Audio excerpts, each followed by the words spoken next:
திரணா தீந்த திர திரணா திரணா தீந்த நகர்தனினா திரணா திரணா.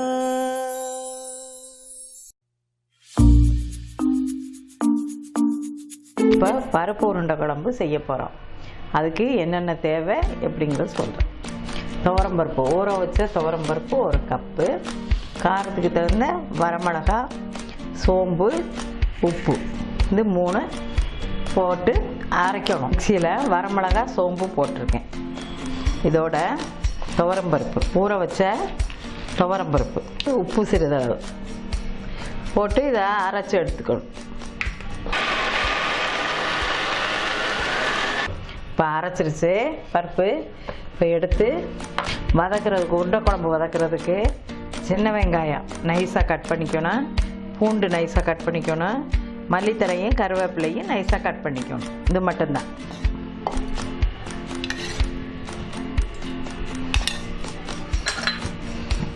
எண்ணெய் காஞ்சதும் இந்த வெங்காயம்,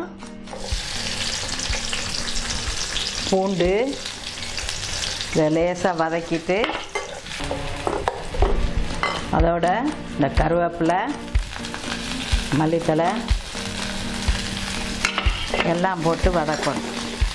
இப்போ வெங்காயம், பூண்டு, கருவேப்பிலை எல்லாம் வதங்கிருச்சு.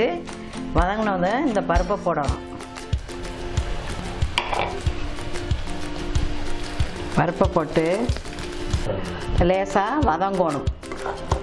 ஒரு 5 நிமிஷம் இதை வதக்கி எடுத்துக்கிட்டு குழம்பு செய்கிறதுக்கு தேவையான பொருட்கள் வந்து 1/2 ஸ்பூன் சோம்பு, 1/2 ஸ்பூன் ஜீரகம், 1/2 ஸ்பூன் குறுமிளகு, வெங்காயம் ஒரு 10 சின்ன வெங்காயம், 4 பூண்டு பல், தக்காளி ஒரு தக்காளி, 2 ஸ்பூன் தேங்காய். இது எல்லாத்தையும் கொஞ்சம் எண்ணெய் விட்டு வதக்கி எடுத்துக்கணும். ஆறின உடனே மிக்சியில் போட்டு அடித்து எடுத்துட்டு இந்த கோழி குண்ட அளவு புளி ஊற வச்சுருக்கேன். இந்த புளியை கரைச்சி எடுத்துட்டு அதில் சாம்பார் தூள் சேர்க்கணும். சாம்பார் தூள் 3 ஸ்பூன் சாம்பார் தூள், கொஞ்சம் மஞ்சத்தூள், 1 சிட்டிகை மஞ்சத்தூள் எல்லாத்தையும் கரைச்சி எடுத்து வச்சுட்டு குழம்பு தாளித்து விடணும். 2 ஸ்பூன் எண்ணெய் விடணும். எண்ணெய் காஞ்சதும் ஜீரகம், சோம்பு, குறுமிளகு லேசாக வறுத்ததும் பூண்டு, வெங்காயம், தக்காளி இதை போட்டு வதக்கணும்.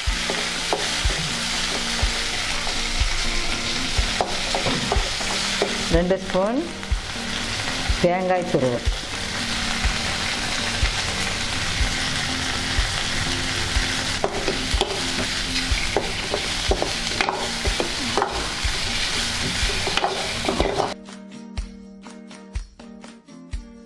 இப்போ வதங்கிருச்சு. இந்த குழம்புக்கு உருண்டை குழம்புக்கு வதக்குனதை வெங்காயம் தக்காளி எல்லாம் ஆற வச்சு மிக்சியில் போடணும். இந்த வதக்கி வச்சுருக்கிறத மிக்சியில் போட்டு குழம்புக்கு அரைச்சி எடுக்கணும். கொஞ்சம் தண்ணி விட்டு அரைக்கணும். இந்த சட்டி காஞ்ச உடனே 4 ஸ்பூன் எண்ணெய் ஊற்றணும்.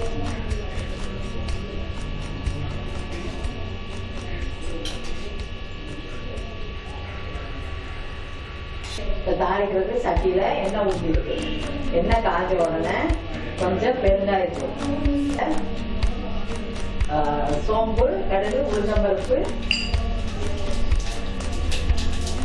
கருவேப்பிலை இது நல்லா இந்த கடுகு உளுந்தம்பருப்புலாம் பொரிஞ்ச உடனே, கருவேப்பிலை எல்லாம் பொரிஞ்ச உடனே இந்த அரைச்சி வச்சிருக்க கலவையை இதோட சேர்ப்போம்.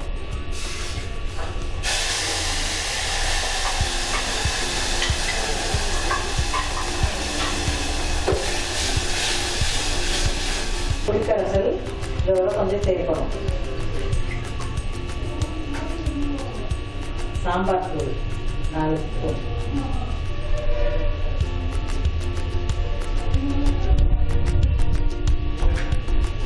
மஞ்சள் தூள் 1 ஸ்பூன்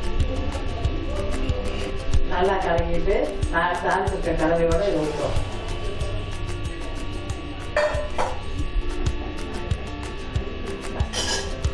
தேவையான அளவு உப்பு. அதை உருண்டையாக உருட்டிக்கணும்.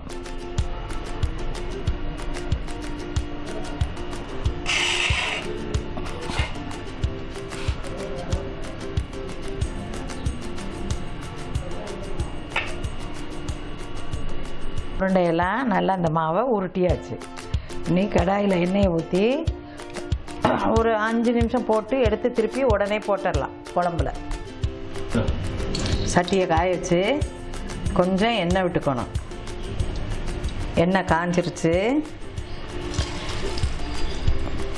எண்ணெய் காஞ்சு இந்த உருண்டையை பருப்பு உருண்டையை போட்டு அரை வேக்காட்டில் வேக வச்சு எடுத்து இந்த குழம்புக்குள்ளே போடுறோம்.